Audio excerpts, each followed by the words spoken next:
you weren't shrinking kids down anymore. These are adults. Thank you for tuning into the Animated Review. Let's talk about why the wall inside the TV show Solar Opposites is actually better than the show Solar Opposites and most shows like it. The first ruler of the wall was a man named Ringo, aka the Duke. The Duke wanted to implement a strong government, and so he modeled his ruling after what you would actually see in the real world. The only thing was he was crooked. He pretended that he was compassionate and cared about people, but low-key he was stealing resources, hoarding resources, and low-key killing people whenever he had the opportunity to, or he felt that his power was threatened.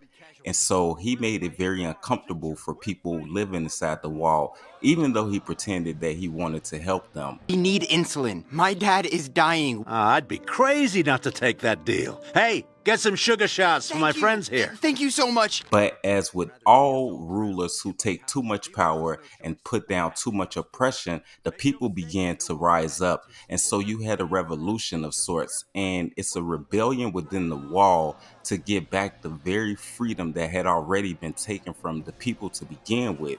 The Duke would rather see us all drown than give up power. He leaves us no choice. We have to use force. Make no mistake, there will be casualties. But we're fighting for our future. We're fighting for the wall! For the wall!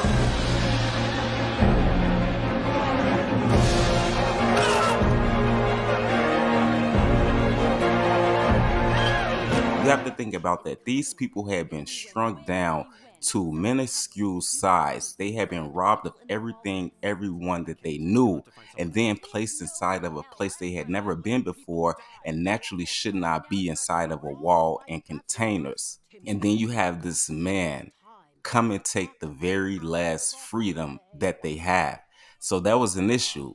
Drawing dicks on my banners. Not even cool-looking dicks. I'm talking about bent dicks. One was definitely at an angle. And you all know me. I love a good joke. I'm the first one to laugh at myself. But it speaks to a fundamental disrespect for the rules. So, because of work lost to these and other terrorist activities, the lower levels are on double shifts until further notice.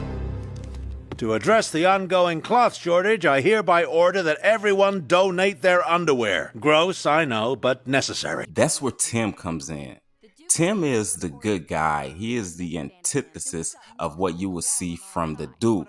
He wants to free the people. He wants to share the resources and give back to them the freedoms that they had, the little freedoms that they had inside the wall. What'd I miss? Tim's here, yada, yada, yada. We're talking about his letters. Oh, I read the letters of Tim to pass the time while running the wheel. Your words gave me the courage to join and fight against tyranny. Giddy up! I pray to the bowed one that I'd live long enough to see a wall with democracy, justice, and equal distribution of resources. Also, I work in the room with the poop vapor, so I'm looking to shake things up a bit. I don't know what to say. Say you'll lead us. The revolution is coming. If we win, we win. Someone will have to take the Duke's place. Someone the people in the wall will accept. I can't. You'll have to find someone else. There is no one else. Last time I led, people died. You almost died. So now you're a coward? All right, that's enough. Tim's been through a lot. He needs time. We can talk again after the holiday. For a good amount of the show, we see Tim as this compassionate protagonist just trying to get back what people had been robbed of. We see him as the leader of the revolution. Even though Tim says he doesn't want the power or the role of a leader, he assumes that role, and we believe that he wants to help people. But we soon find out that Tim is not a good person at all, and he actually wants to further take from people. Son of a bitch must have escaped. No wonder he was able to get so much contraband in here. An opening to the outside, and he didn't tell anyone? He could get whatever he wanted. Yet he chose to stay inside. Well, yeah. In here, he had all the power. In the Before Four, he was probably just a pediatric dentist or a feeble-minded comedy writer. If people knew this hole existed, no one would have obeyed him. They would have stormed the palace, done anything to escape. We can leave this place. Maybe even find a way to get big again. Get back to our Before Four lives. The resistance, the wall, none of it matters anymore. We have to tell the people. People of the wall! We did it. We won! The wall is ours. The Duke is dead. What? We don't know that he's dead.